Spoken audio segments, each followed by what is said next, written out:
What's up, everyone? In today's video, I'm going to talk about what is the ideal fasting blood sugar level. I'm going to go through a few different sources and we're going to talk about different levels. And basically, if you just got diagnosed with prediabetes, we'll go over what that range is and the range that you want to be aiming to get it down to, and maybe some things that can actually help you get your fasting blood sugar levels down to the ideal range, because it is possible. It's not a hereditary thing that you can't control. It's something that you can really, through your lifestyle, through your nutrition, through the way that you live your life, you can really change. So I'm going to go through just one part of this article from Levels, and this is a continuous glucose monitoring company. So they have lots of data on that.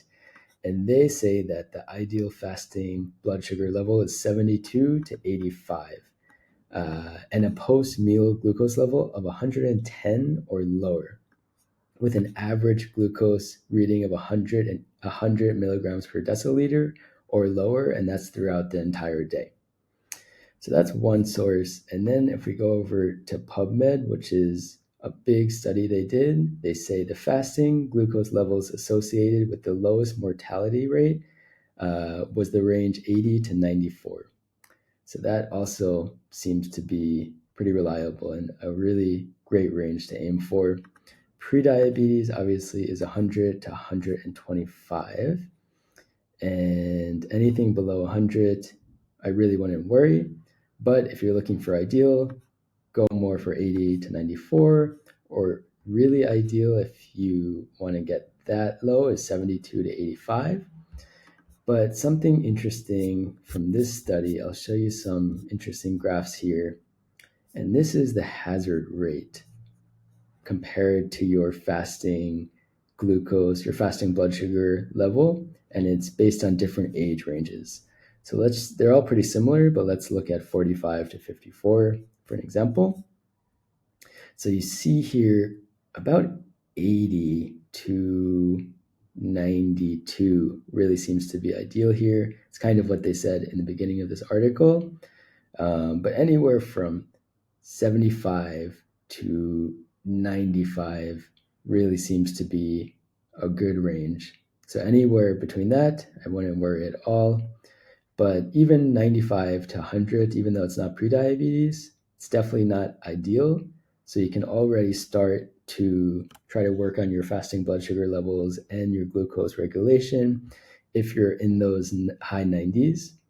And then if you're 100 to 125, that's where your hazard rate really starts going up, and that's considered prediabetes. But even if you're at 90, you can already start trying to do things to improve your nutrition, to improve your fasting blood sugar levels, and start to really get back to the ideal range. So all the way up until maybe 105, it's not so bad. But then after 105 or after 100, which is really the prediabetes cutoff, your risk really starts going up. And even just other than that, so we have obviously how you can tell if you have prediabetes is if your fasting blood sugar is between 100 and 125, or if your HbA1c is between 5.7 and 6.4. Above that is obviously diabetes. And if you want to have another test, you can do a oral glucose tolerance test. And if 2 hours after you do that test, your blood sugar is still between 140 and 199, then that is prediabetes. So high 90s for fasting, you want to be careful.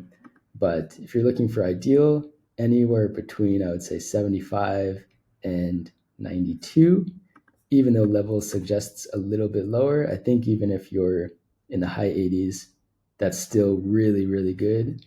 And even if you're 92, that's still good.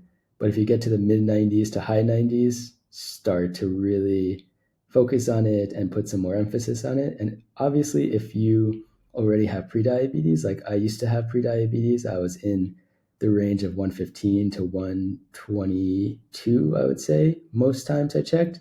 And now I really got it down to the mid 80s most of the time. And that's through basically what I learned. I put all of that into this community here, findyournutrition.com/tribe. I made a community really to help people master their blood sugar, get rid of those sugar cravings, and to really just have a community of people to motivate each other and keep each other accountable, and to have resources of really the tips that you can use to reduce your fasting blood sugar. So it's $25 a month, but you get amazing resources. I personally help you with any questions you have or with any motivation or tips you need. And it's just a great place, and people really have great success stories. I put one here, Rosie Beth, that I helped her reverse prediabetes, and you can go check it out. I'll put this link in the comments. So fasting blood sugar, we really need to be careful with it if you're in the higher ranges. Try to get it in the ideal ranges, but even if you get it to below 100, 90 to 100, that's still good. Ideally, you want to get it to 75 to 90, let's say, around that range.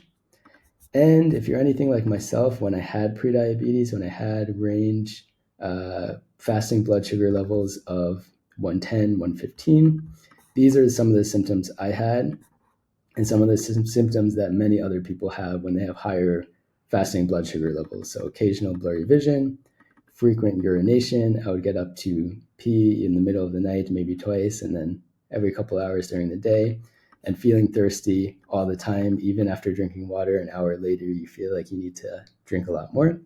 Forgetfulness and brain fog, hungry after meals, need for constant snacking, and you just can't go meal to meal without eating in between. Dizzy when hungry, especially in the morning before eating. Loss of feeling in hands or toes. I didn't really have this, but it is one that some people with prediabetes have.